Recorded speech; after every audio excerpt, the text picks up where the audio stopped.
Welcome to पन्नाज़ channel. अस्सलाम वालेकुम। उम्मीद है कि आप सब खैरियत से होंगे। तो दरअसल अब फिर मैं आपकी खिदमत में हाज़िर हुई हूँ वही कहानी का दूसरा हिस्सा लेकर, और हम वहीं से इसको स्टार्ट करेंगे जहाँ से हमने इसे ख़त्म किया था कि जब लकड़हारा सारी लकड़ियाँ कार में जमा करके वापस जाता है तो शहज़ादी कहती है कि ठीक है, अब सर्दियों में तुम्हारे काम आएगी। लेकिन बादशाह इत्तफ़ाक़ के वक्त के दूसरा बादशाह आता है। वो लोग वहाँ कार में रात गुजारते हैं और जो लकड़ियाँ हैं उनको बहुत देखकर बहुत खुशी होती है और उनको सबको लकड़ियों को जला देते हैं। तो जब वो देखता है, वो फ़कीर जब वहाँ जाता है और देखता है तो कहता है कि वो उसको तो कुछ भी नज़र नहीं आता। तो वो भागा हुआ जाता है और अपनी बीवी से कहता है कि वहाँ तो कुछ भी नहीं है, अब सिर्फ चंद पत्थर के टुकड़े हैं जिनमें कांच नज़र आ रहे हैं। शहज़ादी कहती है कि मुझे तुम वहाँ ले चलो, मैं ख़ुद देखूँगी। चुनांचे शहज़ादी वहाँ जाती है, क्या देखती है कि वो पत्थरों में कांच के टुकड़े नहीं, हीरे होते हैं। तो वो कहती है कि ओफ़ो, ये तो अल्लाह ताला ने मुझे हीरे की कान अता कर दी है।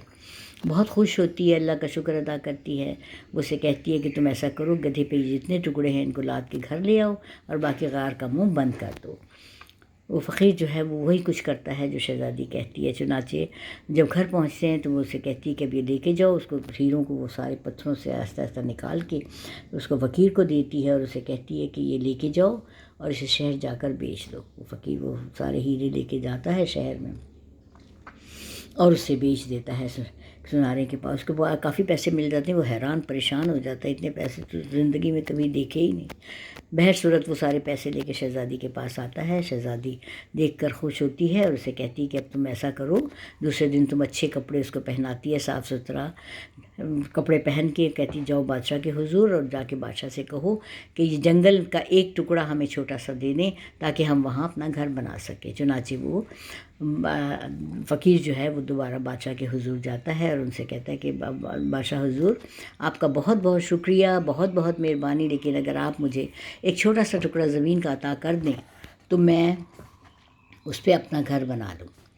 चुनांचे वो बादशाह कहता है ठीक है, जंगल आबाद होगा, मुझे कोई इतराज़ नहीं, तुम बना सकते हो। चुनांचे वो वापस आता है और शहज़ादी को बताता है। शहज़ादी कारीगर और मज़दूर वगैरह बुला के इमारत का काम शुरू कर देती है। थोड़े दिनों बाद वहाँ महल तामीर हो जाता है। उसके बाद जब वो वहाँ सेटल हो जाती है तो कहती है कि अब जाओ फिर बादशाह के पास और उनसे कहो कि कल रात को हमारे यहाँ आपके लिए दावत है।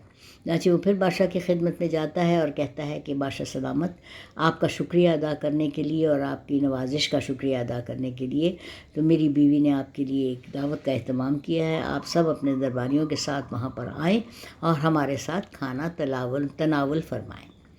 चुनांचे बादशाह खुश होता है और कहता है ठीक है, हम सब ज़रूर आएंगे। दूसरे दिन बादशाह अपने दरबारियों को लेकर वज़ीर समेत वहाँ शहज़ादी के महल में जाता है। देखता है कि बहुत शानदार महल बना हुआ है, बहुत खुश होता है। वहाँ जाके वो बैठते हैं, दस्तरखान बिछता है, खाना चुना जाता है। जब सब दरबारी बैठ के खाना खाने लगते हैं, निवाला मुँह में डालते हैं तो सब थू थू करके खड़े हो जाते हैं कि ये कैसा खाना है जिसमें कि नमक ही नहीं है, ये कैसा खाना है, ये तो हम नहीं खा सकते। बादशाह जो है वो गुस्से में आ जाता है, कहता है कि ये क्या है तमाशा, तुमने हमें बेइज्जत करना था, ये बग़ैर नमक के खाना कैसा है। कहते हैं बादशाह सलामत, नमक ही है, अगर नहीं हुआ तो क्या हुआ, फीका खाना खाएं। लेकिन सब कहते हैं कि सवाल ही नहीं पैदा होता, नमक ना हो तो खाने का स्वाद नहीं, ज़िंदगी में ये तो एक बहुत ज़रूरी चीज़ है। चुनांचे शहज़ादी जब ये सुनती है तो वो पर्दा उठाकर बाप के सामने आ जाती है और उसको सलाम करती है और उसके गले लगती है, उसे माफ़ी मांगती है और कहती है बहुज़ूर, यही वो चीज़ थी जिसे मैंने आपको बताया था कि दुनिया में नमक से ज़्यादा कोई अच्छी चीज़ नहीं है और मुझे आप इस चीज़ से भी ज़्यादा अज़ीज़ हैं। बादशाह खुश होता है, कहता है बेटी वाकई, और आपने मुझे कहा था कि ज़ेवर और कपड़ा मैं तुम्हें देता हूँ और ये सब कुछ आसाइशें देता हूँ, तो ये खुदा की तरफ से अतिया है जो मुझे फिर मेरी किस्मत से मिल गया है। बादशाह बहुत खुश होता है, बेटी को गले लगाता है और कहता है कि वाकई मैं गलती पर था और खुश हुआ हूँ तुम्हें देखकर, अल्लाह तुम्हें हमेशा खुश रखे। चुनांचे ये कहानी यहाँ पर मैं ख़त्म करती हूँ। इंशाअल्लाह अब दोबारा आपको मैं एक शेख चिल्ली की कहानी सुनाऊँगी अगली बार, ठीक है। आपके सब्सक्राइब का और उसका इंतज़ार रहेगा मुझे आपके लिए कि आप मुझे कितना पसंद करते हैं मेरी कहानियों को और कितना मुझे ताकि मुझे इसका एहसास हो, ठीक है। अल्लाह हाफ़िज़।